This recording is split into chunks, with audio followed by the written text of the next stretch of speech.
தமிழில் இந்த ஸ்பேஸில் ஒரு ஃபில்ம் இது வரைக்கும் நம்ம பார்த்ததில்ல.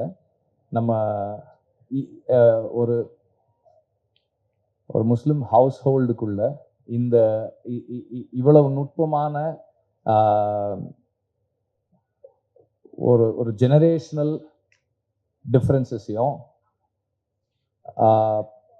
ஒரு ஒரு மேல் ஃபீமேல் ரிலேஷன்ஷிப்பையும் ஈக்குவேஷனையும் அவங்களுடைய கஸ்டம்ஸையும் ப்ராக்டிசஸையும் இந்த அளவுக்கு பதிவு பண்ணி ஒரு ஸ்லைஸ் ஆஃப் லைஃப் ஃபில்ம் நம்ம பார்த்தது கிடையாது. இதுக்குள்ள அவங்களுடைய வாழ்வியல், அவங்களுடைய கனவுகள், அவங்களுடைய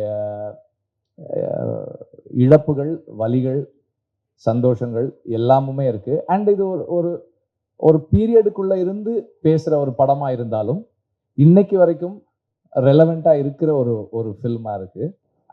ஒரு ஃபேமிலிக்குள்ள இருக்கிற ஒரு ஹைராக்கி இருக்கு இல்லையா, அதை விமர்சனப்படுத்துற விதத்துல இருந்து அத்தனையுமே வந்து ரொம்ப ஸ்பெஷலா இருந்தது.